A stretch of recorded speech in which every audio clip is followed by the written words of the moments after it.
A very warm welcome to all. Welcome to AHR's Institute, IS Institute for the analysis of GS paper 3. So I am sure that most of you must have gone through the paper by now. So what I'm essentially going to do in this discussion is to tell you how to orient your answers.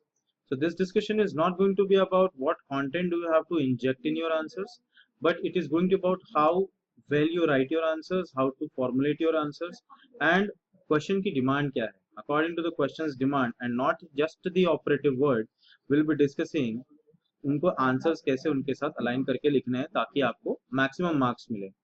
Okay, so I won't be discussing too much in detail about the content because that you already have. In case you don't have the content for the paper, it's okay because Google should be your best friend as regards scouring for content on the internet is concerned. So let's look at the first statement or the first question statement, which states how globalization has led to the reduction of employment in the formal sector of the Indian economy. Is increased informalization detrimental to the development of the country? This question statement is divided into two parts. The first part talks about how globalization has led to the reduction of employment in the formal sector of the Indian economy. Formal sector meaning the sector which comes under the organized sector, meaning provident fund जिनका मिलता है, जिनका tax deduct होता है, people who belong to the formal sector of the economy, basically the registered sector of the economy. तो यहाँ क्या कह रहा है, globalisation has led to the reduction of employment in the formal sector of the Indian economy. Now don't be too baffled by this question statement is because very simply speaking globalisation की वजह से हमने देखा है कि काफी सारे positive effects हो जाते हैं, but always remember guys one thing, that everything that is good need not be necessarily good all the time. So globalization will have its own negative impacts also, and those negative impacts will reflect poorly in the economic sphere, especially in the employment sector. Why? Is because, see, with the globalization we have technological advancement and scientific development. We we are moving towards machine learning, we are moving towards automated technologies. Our reliance on machines and our reliance on computers is increasing day by day. Also the fact that computers and machines are reducing the need for increased manpower. Okay, but we're not talking about manpower here, we're talking about the formal sector. So we can talk about professional services like banking services, law services, medical profession, and so on and so forth. इसका एक बहुत अच्छा example banking services में देखने के लिए मिलता है, because automated teller machines, as we have seen, have been installed in almost all the nooks and corners of the country.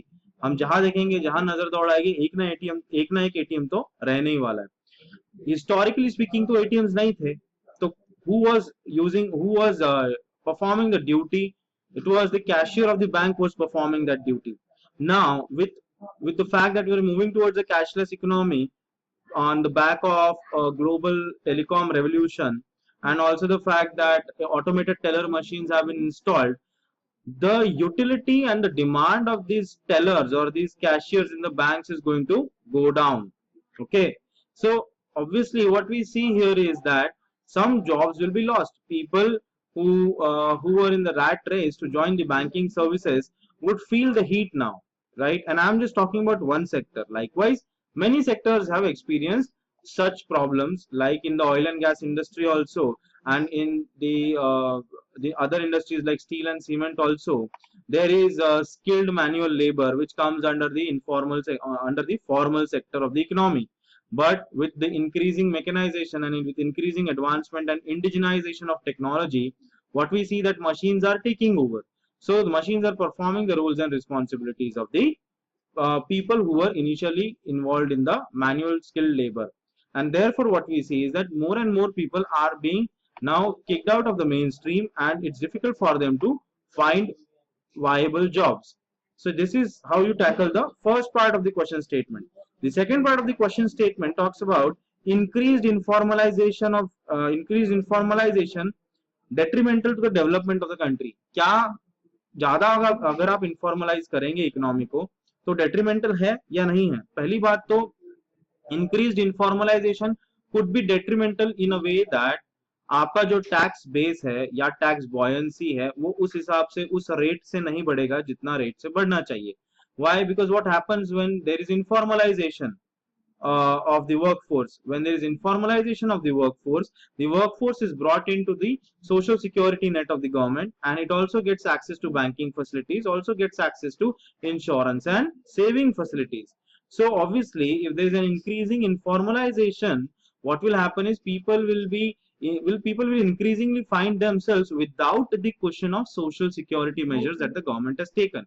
And in that case, it becomes a critical situation or a dark situation wherein informalization would definitely reflect in low disposable incomes. And whenever there are low disposable incomes, there is low savings in the economy, and low savings rate for the economy is always bad, right?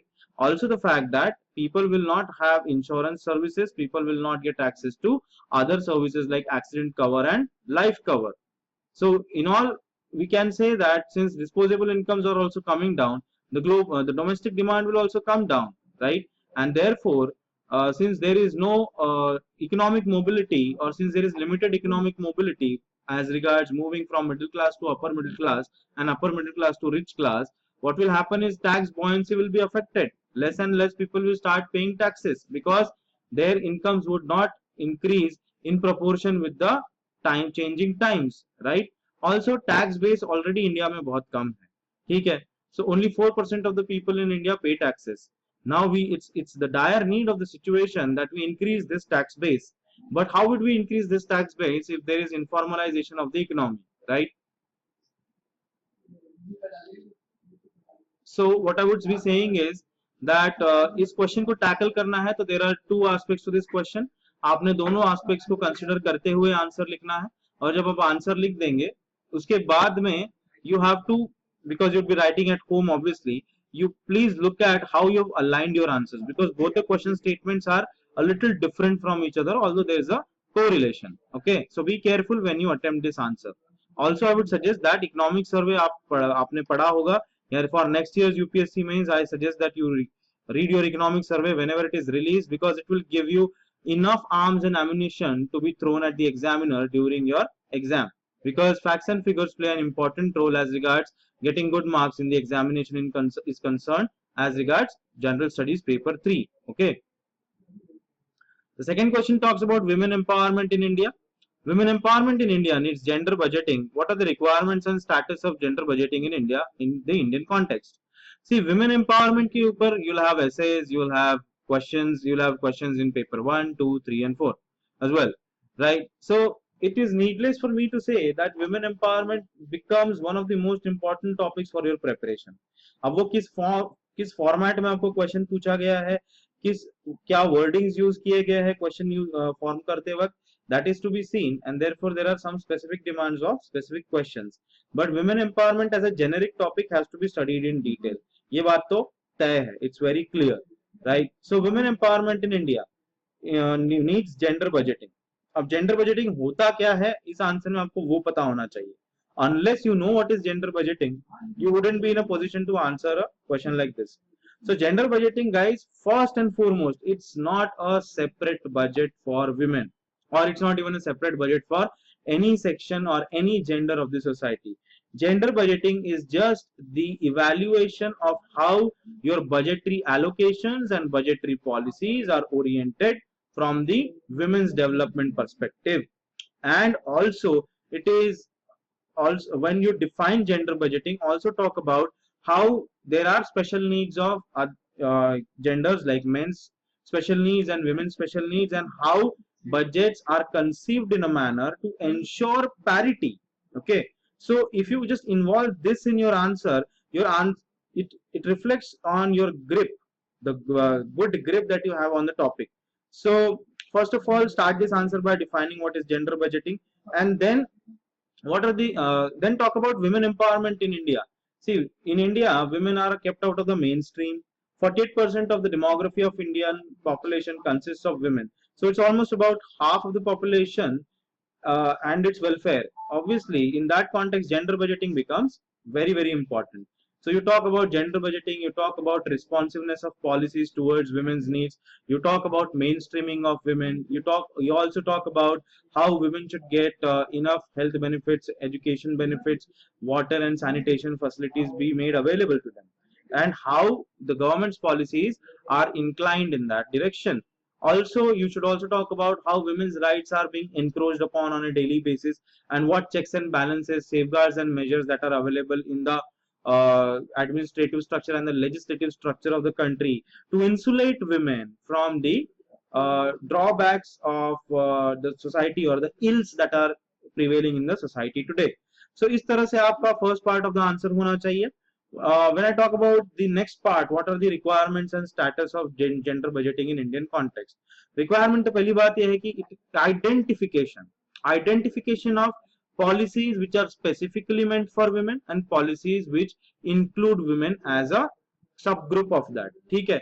So जो policies which are meant specifically for women and young girls, those policies and their implementation and the results and also their effect on the grassroots reality has to be measured. That is one of the requirements. Also, the status of gender budgeting in India should be checked on the parameters of how it is changing the qualitative norms as regards infant mortality rate, maternal mortality rate, literacy levels, and all of that. Because these things provide us enough material to check whether the given schemes, whether the given budgetary allocations are in line with the concept of gender budgeting or not, right? As I always say, that Google becomes your best friend during your UPSC preparation. And therefore, here also I would say that there are a couple of very brilliantly written essays on the internet available. Please go through them. You'll understand what is gender budgeting, and therefore that will also help you in writing a lot of answers and essays in the future.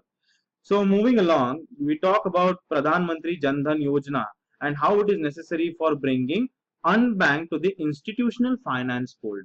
यहाँ पे कुछ नहीं है, ये question का marketing या branding बहुत अलग तरीके से हुआ है, मगर they are only talking about financial inclusion. तो आपका आंसर उस डायरेक्शन में बढ़ना चाहिए. Do you agree with this for financial inclusion of the poorer sections of the Indian society? Give arguments to justify your opinion. अब आपसे पूछ रहे हैं कि do you agree with this for financial inclusion of the poorer sections of the Indian society? Now let me delve a little deep on this topic. Let us look at this topic from the element of infrastructure creation. What is infrastructure creation in this context? I am talking about, as I have discussed in the essay also, digital connectivity and a robust IT infrastructure is essential for moving towards a cashless economy and also for including a lot of people in the economic fold. Also, the fact that we have the second highest tele density in the world and the second highest penetration of smartphones in the world, that means we are well on our way to achieve complete digitization. मगर इस complete digitization के लिए जरूरी है प्रधानमंत्री जन धन योजना accounts, which are also used for granting Aadhaar linked benefit schemes, right? So जहां पे आपका आधार benefit dissemination की बात होती है, they are increasingly linked with PMJDY. And Jan Dhan अगर अकाउंट रहेगा तो फाइनेंशियल लिटरेसी बढ़ेगा, फाइनेंशियल लिटरेसी बढ़ेगा तो access to credit in rural areas बढ़ेगा, फार्म क्रेडिट बढ़ेगा, उसकी वजह से you will have more and more people from the agrarian and rural economy coming into the main fold. मगर ऑन द फ्लिप साइड अगर जनधन योजना होती ही नहीं या इतने सारे bank accounts, 24 crores bank accounts have been opened up and they have been able to mobilize for about 42,000 crore rupees, right? So basically अगर bank accounts ही नहीं है तो how can you ensure financial inclusion? Because having a bank account is the first and the foremost step as regards achieving financial inclusion in the country is concerned. And in that regard, I think Pradhan Mantri Jan Dhan Yojana becomes the precursor towards moving towards a cashless economy or moving towards financial inclusion. So in that regard, I would say that Pradhan Mantri Jan Dhan Yojana almost becomes the Sachin Tendulkar of the batting lineup, right? Because in the 90s, when Sachin used to bat and when Sachin used to get out, we used to collapse like a house of cards. But today, what we see is that the batting order is fairly structured. I'm just trying to draw an analogy here, guys, is because I'm trying to tell you how Pradhan Mantri Jan Dhan Yojana becomes almost indispensable or becomes the heart and spine of financial inclusion, right? अब इसमें banking correspondent model है, banking penetration की बात करते हैं, primary sector lending की बात करते हैं. These are the institutional frameworks available. But for these institutional frameworks to be available and to be made uh, concretized, what we need is a universal account scheme, bank account scheme, and Pradhan Mantri Jan Dhan Yojana affords us that luxury, right? So this becomes a fairly simple question. Our next question is about smart cities. Examine their relevance for urban development in India. देखिए, the second part talks about in the light of Pura and Urban Mission.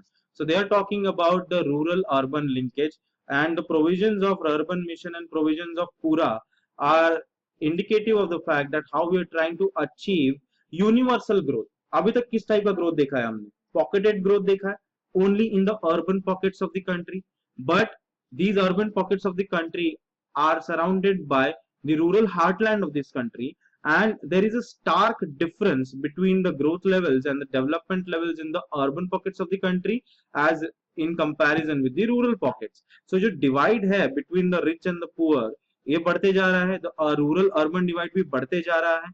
Therefore, what we can see is that the rural folk is not able to keep pace with the rapid changing dimensions of the modern day complex society. Okay, and for to effectuate a change in that manner, to catalyze that growth and to catalyze that linkage, urban and Pura missions have been started by the government. इनके provisions आपको ministry के website पे मिल जाएंगे. एक दो provisions अगर आप answer में डाल देते हैं तो it will be better, right? What are smart cities? Smart cities are cities which are self-dependent, cities which are sustainable, cities which are performing their daily activities based on the Internet of Things, right? So Internet of Things के बारे में भी हमने काफी पढ़ा है, हमने काफी चर्चा भी की है कुछ एसेज में उसके बारे में कि कैसे Internet of Things is going to change the world, that is going to shape the world, right? क्योंकि everything is based on an online platform. Everything has a digital connectivity today, and therefore what we see is basically a proliferation of Internet of Things. And in that aspect, what I would say is that your smart cities definitely need Internet of Things to become a viable product or a viable model. Smart cities is also about creating a system wherein people get real-time updates about traffic, people get real-time updates about air pollution, public transport is facilitated, clean development mechanisms are put into place, and जैसे कि metro की हम बात करते हैं दिल्ली में, right? Although major areas in the city should be Wi-Fi enabled. Also, the fact that there should be 24/7 electricity supply, there should be constant supply of water and sanitation. Sewage treatment plants should be made more sophisticated. There should be potable drinking water, less prevalence of diseases, and also a very robust and healthy public health infrastructure.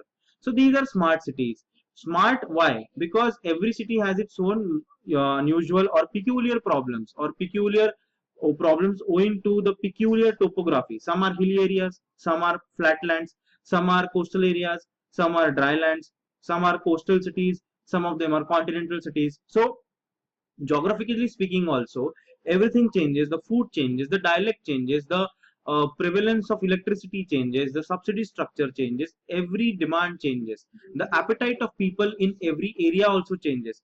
So every city or every particular area would definitely require a particular set of solutions, and those particular set of solutions will be completely customized according to the needs and demands and the aspirations of that particular city, right? Some cities are historical in nature, like Agra, like Aurangabad, जहाँ पे आपके national monuments भी है. So preservation of those national monuments, then promoting ecotourism, promoting tourism through putting images on Google, through putting 360-degree view images on Google.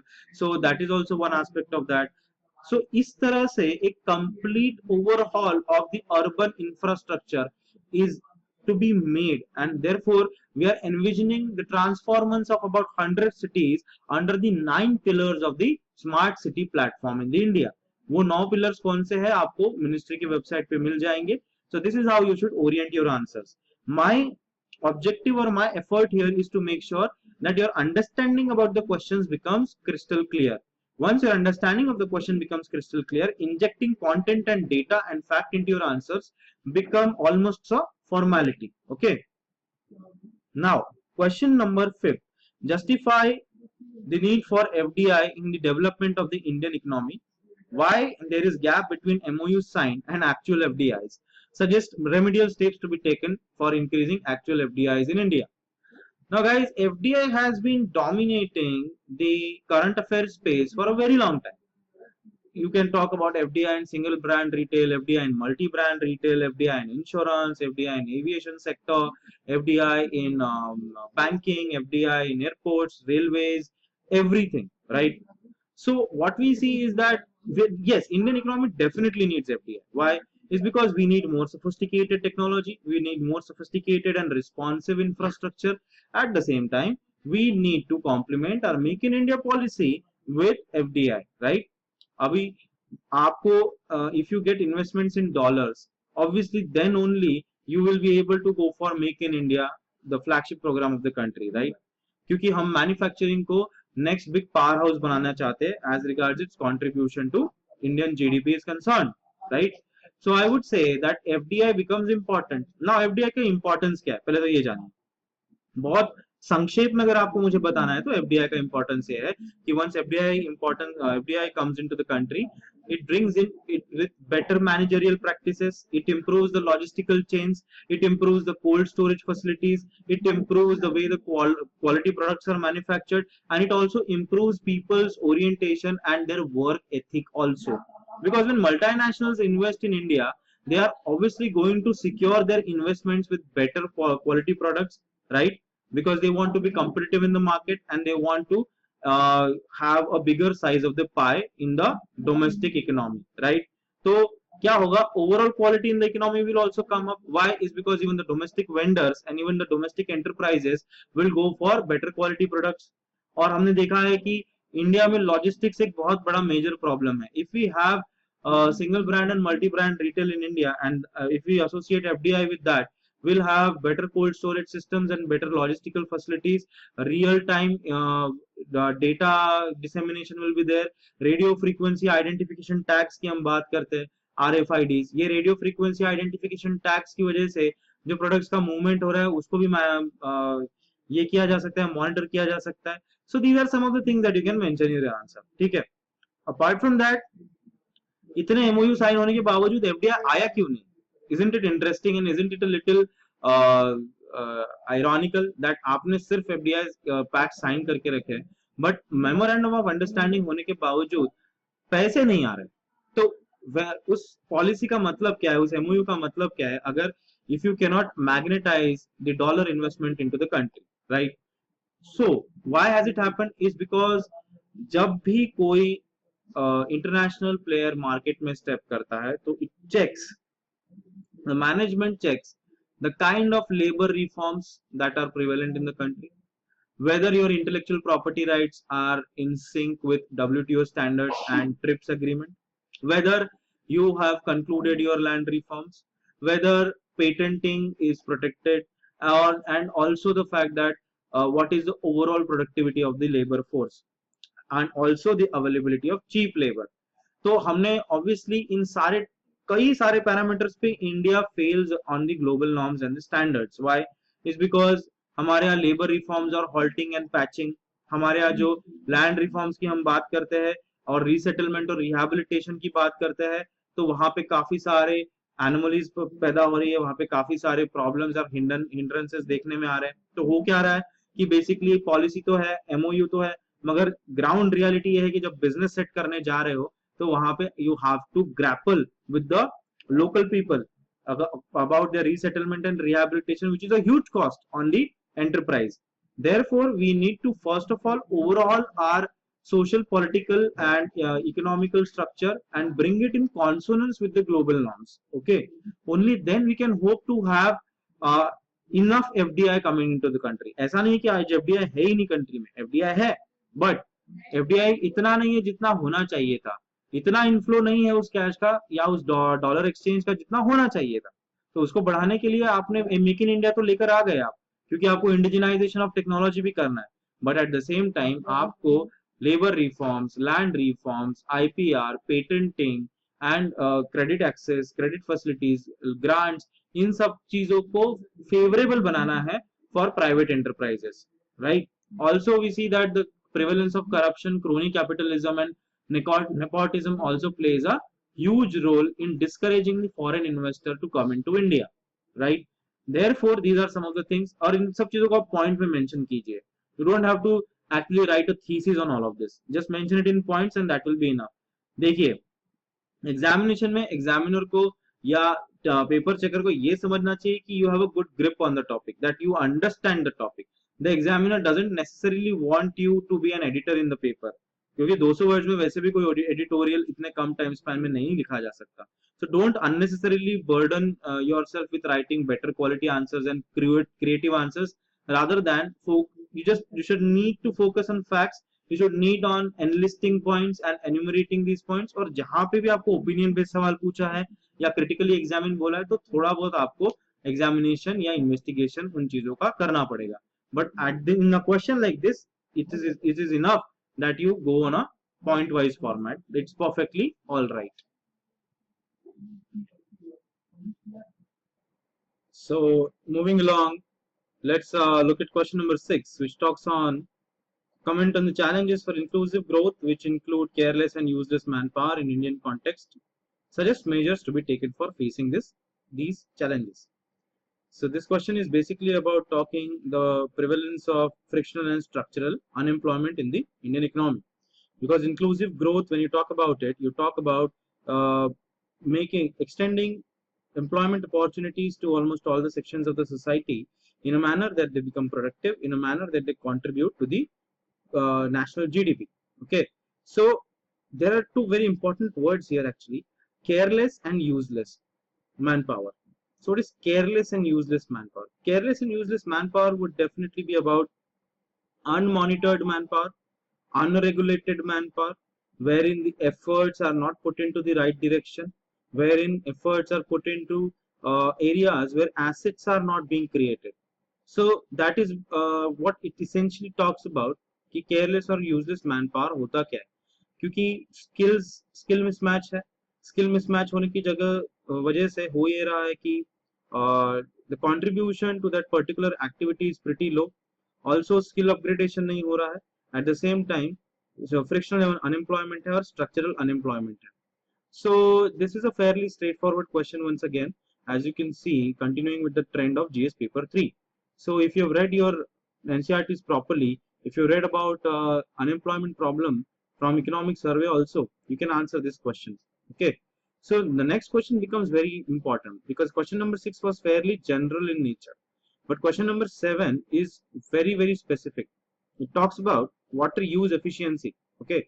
So when you're talking about water use efficiency, you're basically talking about the ratio between the crop yield and the amount of water that is used. Now, agriculture accounts for almost 70% of the usage of fresh water. Okay, that means economizing the use of water in the agricultural sector becomes fairly important and significant because water conservation as a strategy is in the forefront of all the national policies. बराबर है? So, therefore, it becomes even more essential that water is used in a manner that its wastage through seepage, evaporation, runoff, and deforestation is minimized. Okay, so this question is about water use efficiency. Therefore, you should talk about the definition of water use efficiency कि concept है क्या.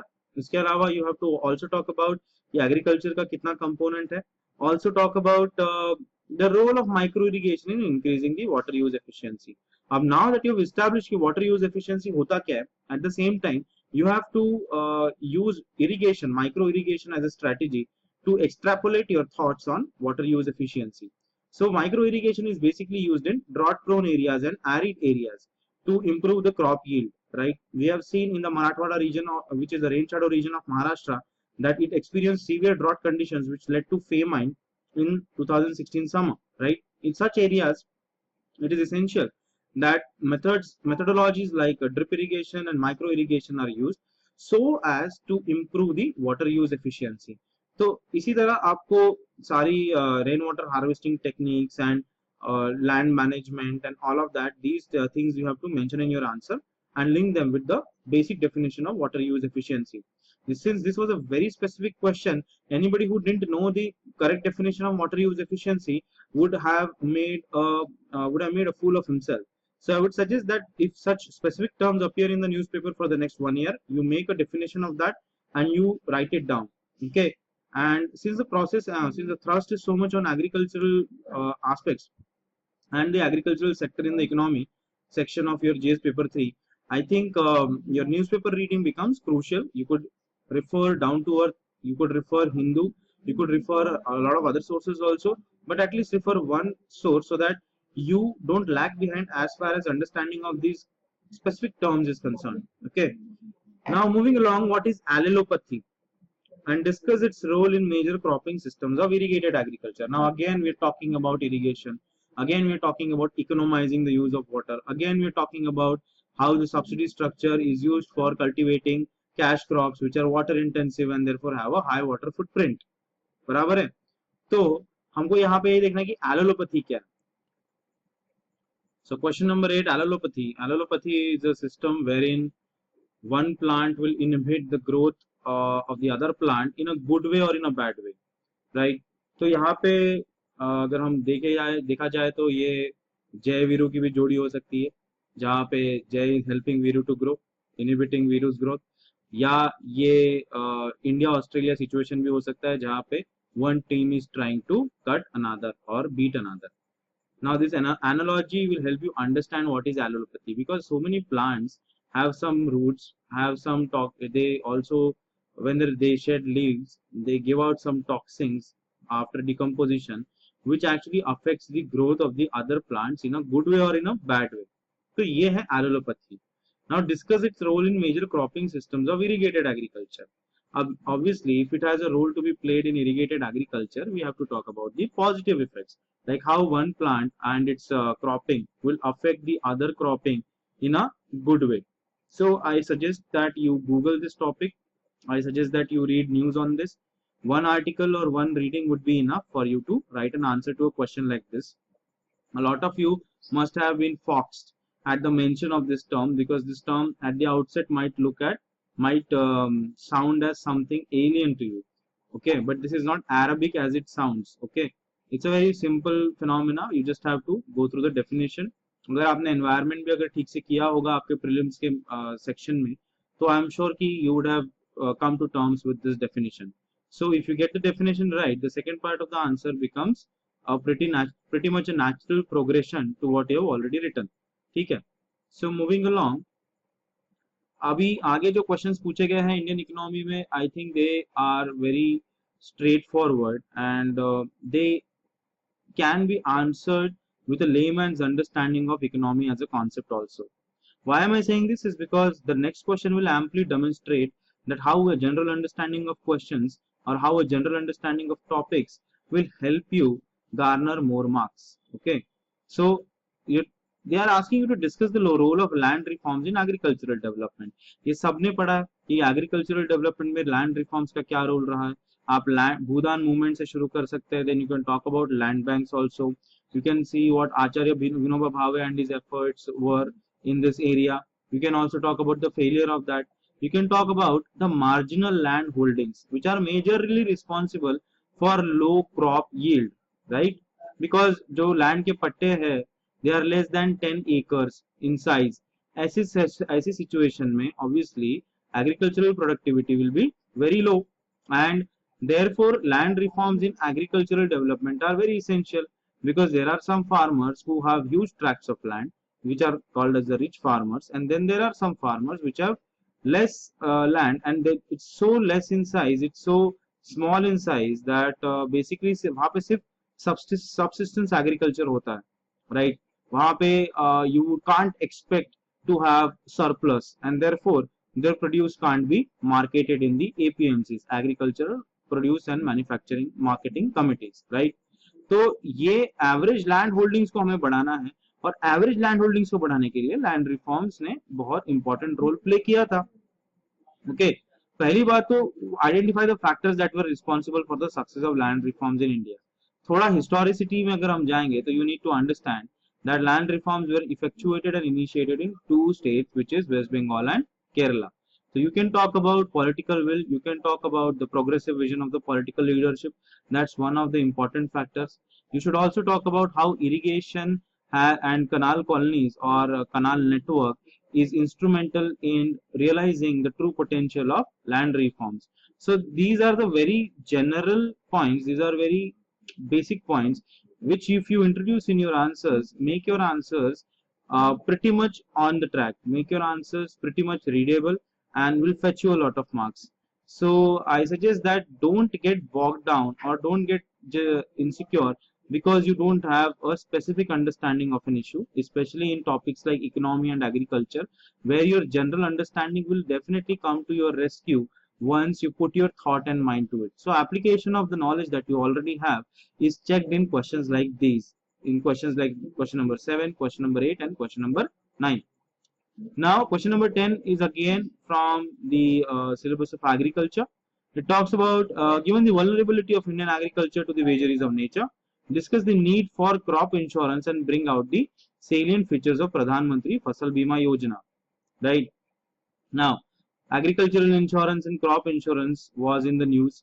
It also appeared in your prelims paper this year. So what does this tell us? This tells us that a good and a thorough analysis of the prelims paper will definitely give you and pave the way for you for preparing for your mains.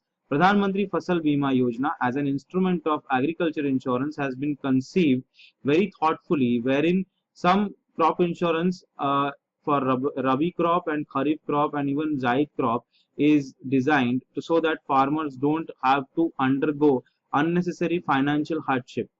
Now, financial hardship क्यों होता है India में? Is basically agriculture in India is dependent on monsoons, and monsoons are fairly erratic in nature these days, frequent or infrequent, and also saddled with the problem of El Nino.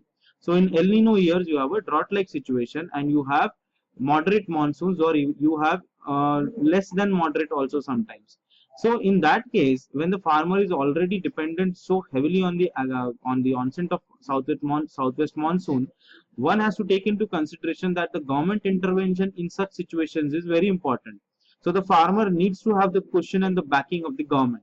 So what does the government do? Government goes one step ahead and conceives a प्रधान मंत्री फसल बीमा योजना.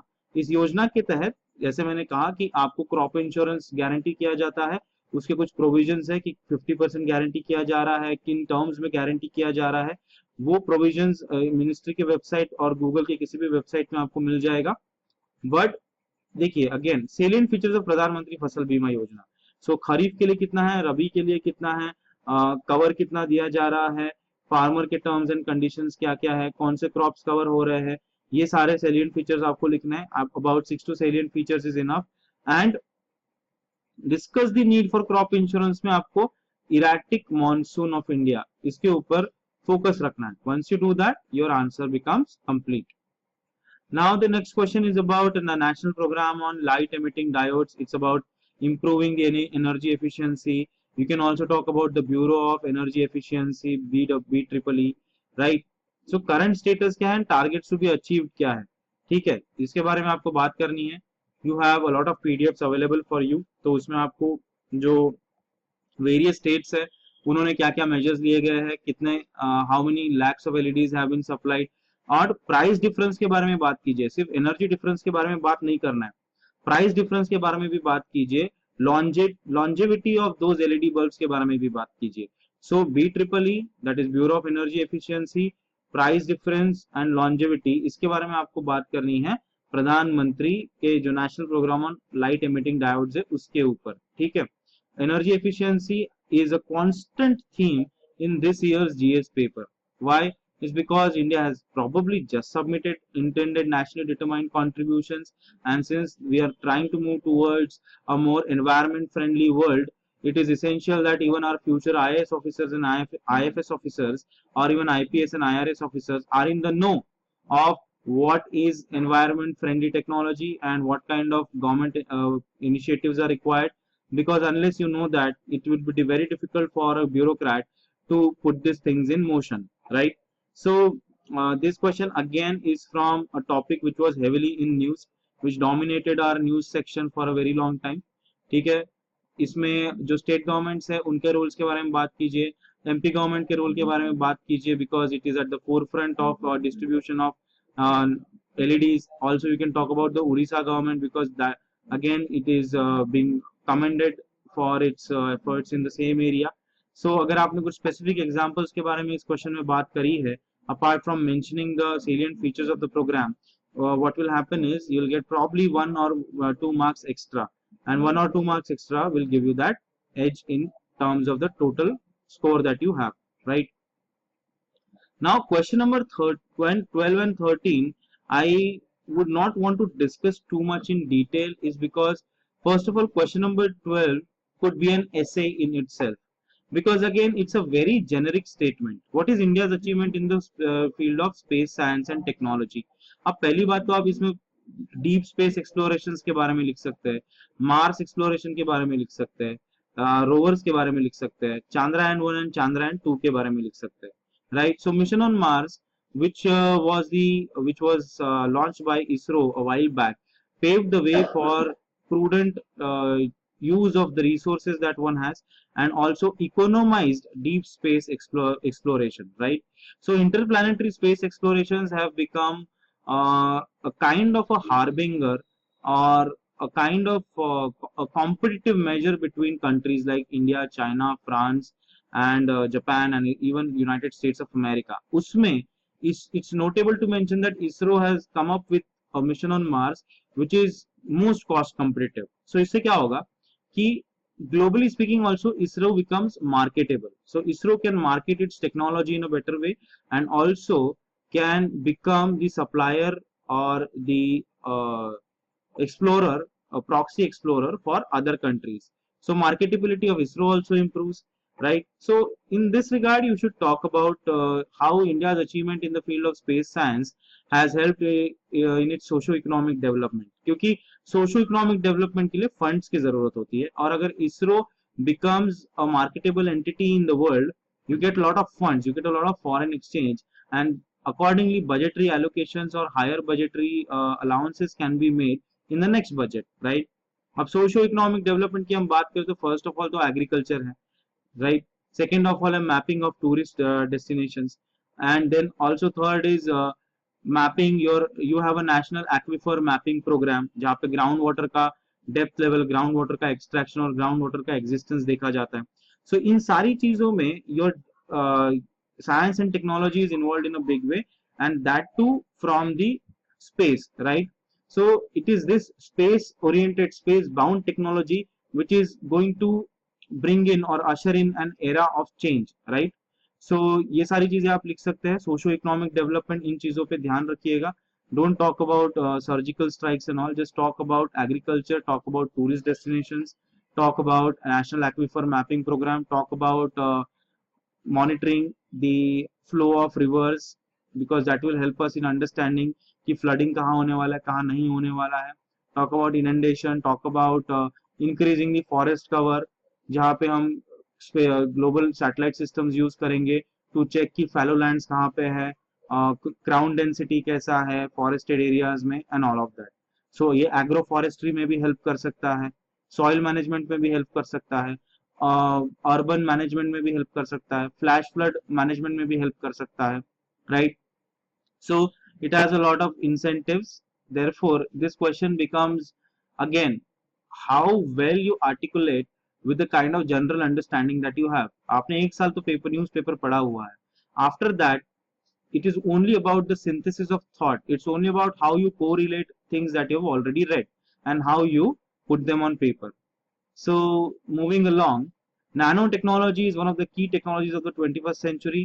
So Indian government's mission on nano science and technology के बारे में बात कीजिए, website visit कीजिए और उसके जो की एलिमेंट्स है उनको मेंशन कीजिए, and the scope of its application in the development process of the country. अब एप्लीकेशंस नैनो टेक्नोलॉजी के लिए are multifarious. Almost in all spheres of life nano technology is going to make a big inroad, right? First and foremost is the field of medical sciences, because in the field of medical sciences most of the surgeries will be conducted by using nanotubes also, right? So that is one area which you should mention in your answer. Likewise, there are so many other areas like cancer drugs, like drugs for HIV. Even then, even in the pharmaceutical sector, you have nanotechnology playing a big part, and also how it is a accurate technology, how it is going to give you predictable, universal, and reliable results. So the scope for human error is going to be minimized with the advent of nanotechnology. This is something that you should incorporate in your answers. Plus, please refer to our current affairs section by Bilkis Khatri ma'am, because she has already mentioned the use of nanotechnology in so many of her lectures, right? So again, I will suggest you guys that you also update your current affairs by taking advantage of our current affairs section. Okay. Now, question number 14 is about rehabilitation of human settlements. Is one of the important environmental impacts which always attracts controversy while planning major projects. Discuss the measures suggested for mitigation of this impact while proposing major developmental projects. See, human settlement and rehabilitation of displaced persons or affected persons has always been in the news and has always created controversy. Why? Is first and foremost that land reforms in India have not taken place fully. Secondly, generally this land is used for commercial purposes and not agricultural purposes. So, defining the use of land as NA, non-agricultural land, has become difficult. And in that, a lot of people are using their contacts and bribing the officials to declare a land as a non-agricultural land. Now, controversies are created wherein the basic livelihood of people is at stake. जैसे कि Jaitapur nuclear power plant में हमने देखा कि coastal communities, the fishermen communities are being affected. Their livelihood is threatened, and the fisheries sector is going to be affected. So we saw that a lot of politicians also involved themselves in the agitation, right? Therefore, the human settlement and rehabilitation projects become controversial. While you're paving the national highways also, sometimes you have to displace people, right? Now these national highway projects are highly ambitious projects. These are major projects. In such major projects, obviously the compensation has to be very high. And not just the compensation. If a person is losing his livelihood, not just that person, but his child should also get alternative employment. Education facilities and health facilities should be made available. In that case, your rural infrastructure or your district infrastructure comes into picture.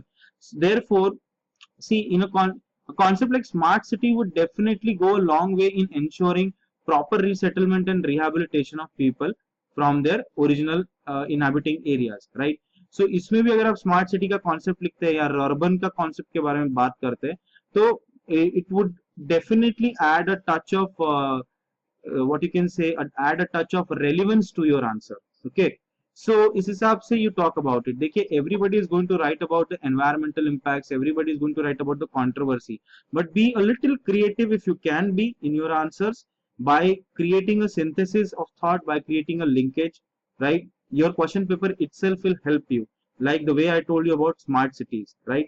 So proper compensation, livelihood certainty, sustainable development, intergenerational equity are the aspects which have to be considered. Also, felling of trees should be mitigated. Also, the fact that soil erosion, too much of soil degradation should also be checked. Too much of inundation of land with water should also be checked. So, such things which don't disturb the ecological health of that area should also be considered in the terms of reference. Okay. So this is one of the aspects which we need to explore in your question. Question number 15 is about the frequency of urban floods. Due to high intensity rainfall is increasing over the years. Discuss the reasons for urban floods. Highlight the mechanisms for preparedness to reduce the risk during such events. Urban flooding as a phenomena has plagued the rural urban infrastructure for a very long time. We had seen that in the case of the deluge of 2007 in Mumbai, wherein a lot of people lost their lives to urban flooding. We also saw that last year during, I think that must have been December last year, wherein Chennai was engulfed with the problem of urban flooding. So suddenly, why do we see the instances of urban flooding? That's also because of flash floods and cloud bursts. But what happens when water gushes down? What really happens is that the urban infrastructure finds itself completely incapacitated to take care of the runoff of water.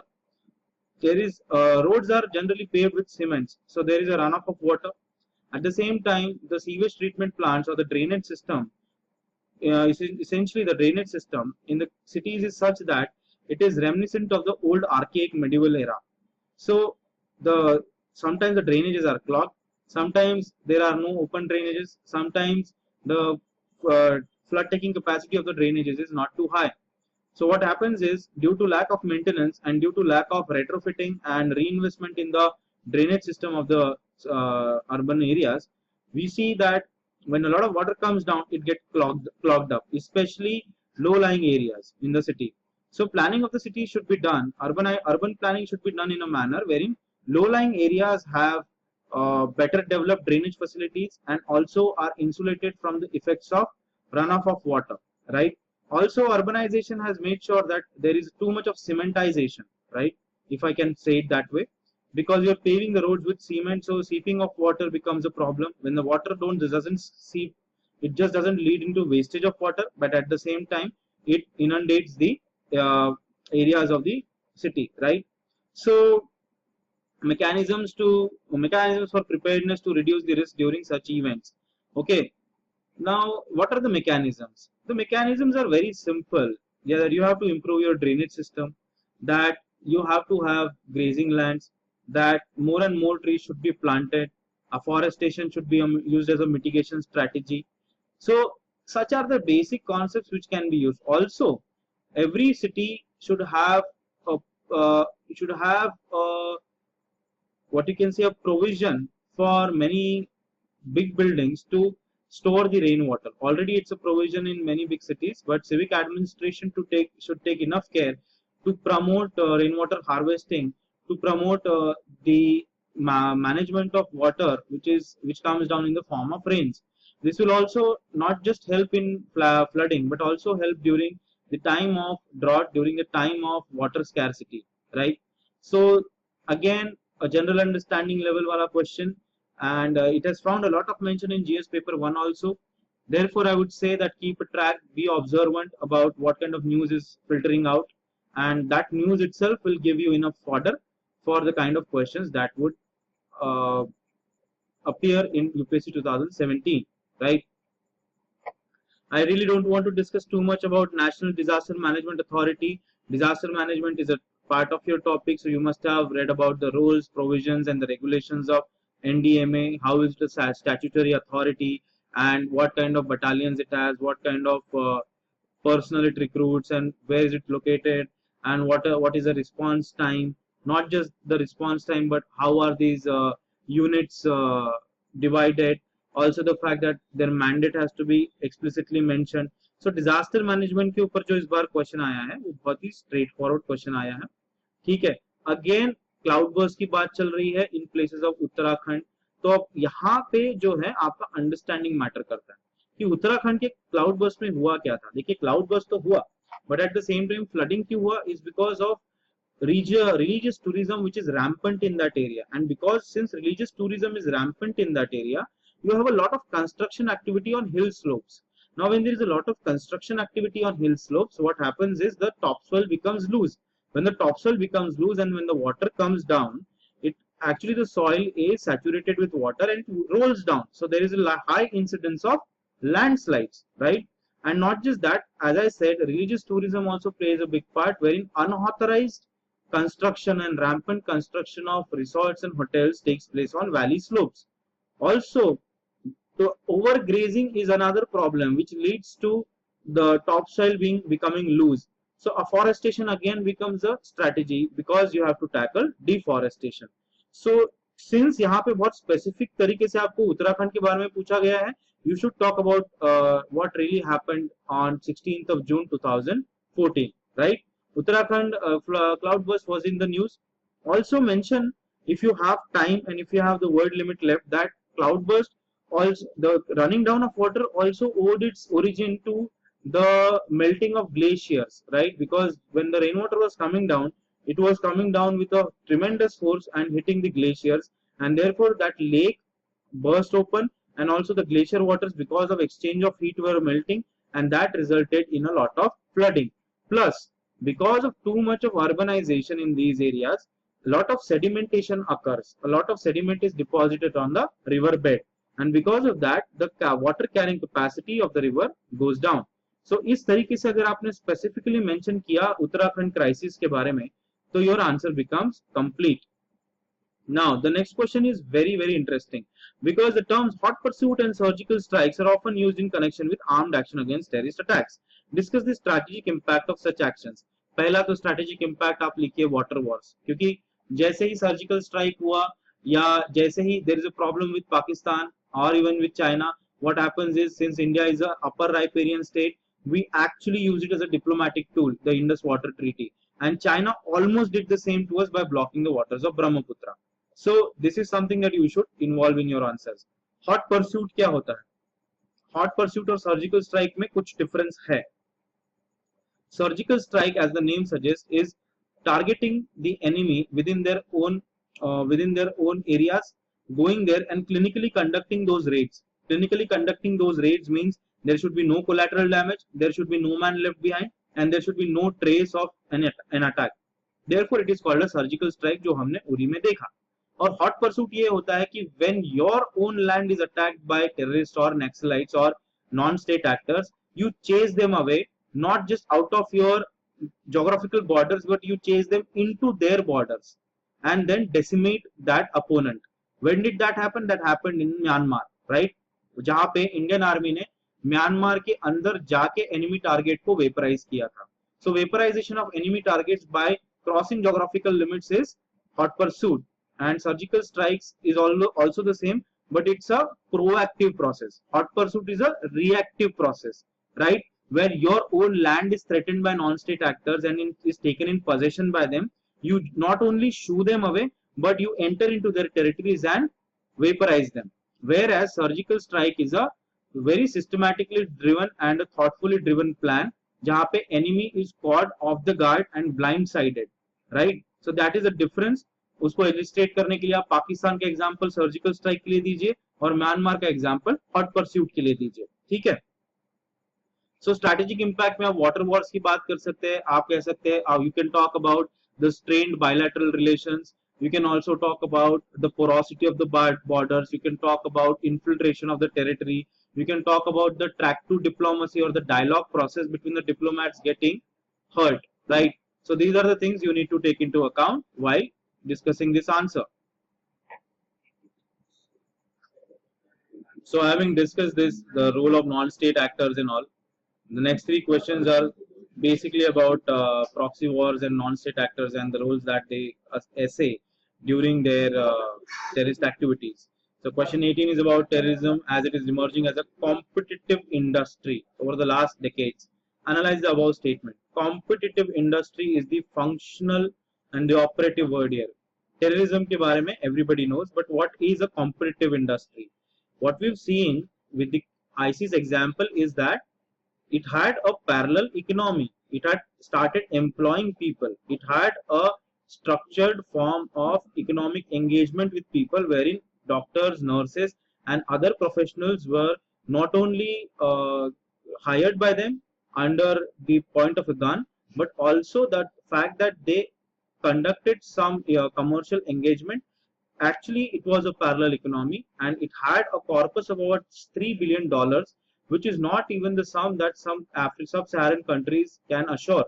So this is about competitive industry. This is what you should talk. You should talk about how terrorism is commercializing itself, how it is able to mobilize funds, and how it is not just able to mobilize funds, but invest those funds in some markets also and get a higher return on that, right? So who knows, maybe so many countries जहाँ पे money laundering होता है, this money is coming for that very purpose wherein counterfeits are used, fake currency is used.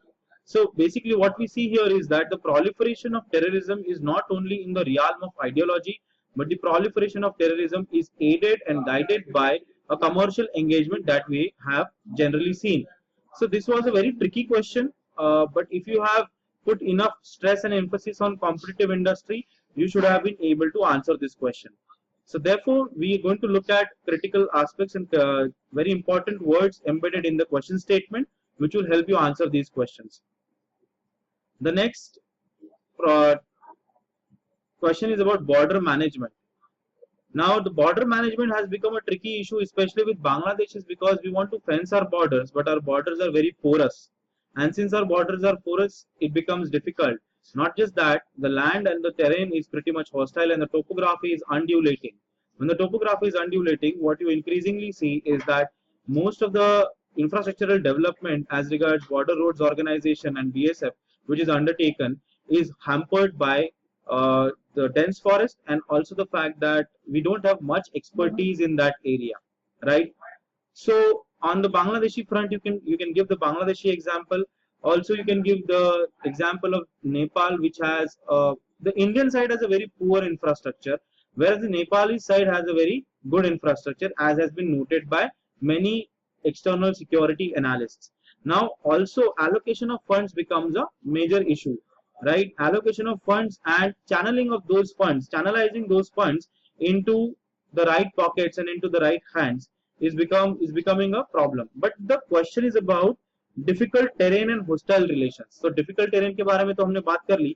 Hostile relations के बारे में आप देखिए, Pakistan, I need not say much, but it's a failed state and is a vagabond state, right? And is a haven for terrorist activity. China, on the other hand, is the big brother. Then you have Bhutan, which is almost a docile country. You have Bangladesh, wherein you have migration problem.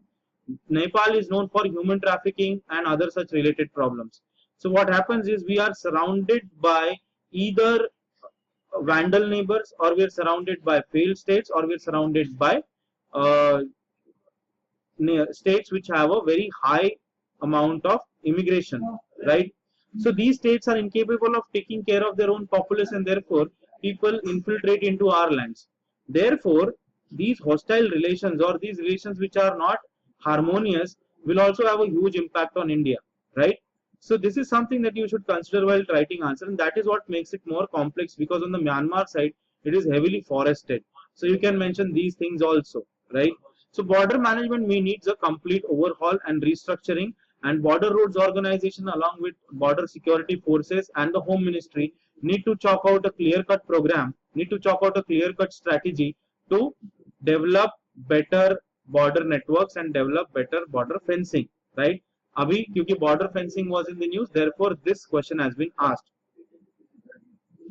So, use of internet and social media by non-state actors for subversive activities.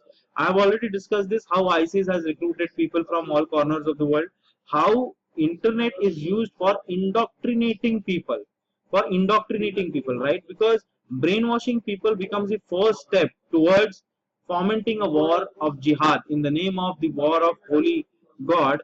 Actually, youngsters who come from poor background, they are indoctrinated, and when such people have access to internet, it becomes very easy to identify the vulnerable sections, and not just that, after identification it becomes very easy to magnetize them towards the extra non-state actors. So this is how you should write your answer. How have these been misused in the past is something that I have already elaborated upon. Suggest effective guidelines to curb the above threat. So basically, regulation of internet becomes one of the pillars for guiding this strategy in the future. And not just that, because complete regulation is not possible. So at the same time, it becomes essential that the government and the Home Ministry chalks out an elaborate plan to curb the non-state actors, to curb seditious activities, and also to keep a check on inflammatory speeches given by certain sections and certain leaders of the society. So these inflammatory speeches should not be broadcasted on the national platform or even on YouTube, right? So these are some of the things that you should mention in question number 20. So with this, we come to the conclusion of the discussion on UPSC GS paper 3. What we have seen is the second part of the paper was typically based on your general understanding and how well you have read your newspapers. And the first part was typically about how agriculture and economy are correlated. There were some specifics also which were asked. If you had kept an eye on Yojana, you would have been able to answer a specific question like allelopathy and micro irrigation. So it is a curious mixture of how you read your newspapers as well as how you combine that body of knowledge with the basic concepts embedded in your NCRTs. So thank you for visiting AHR's IS Institute. Please keep a watch for further discussions. I'll see you in the next edition. Good night.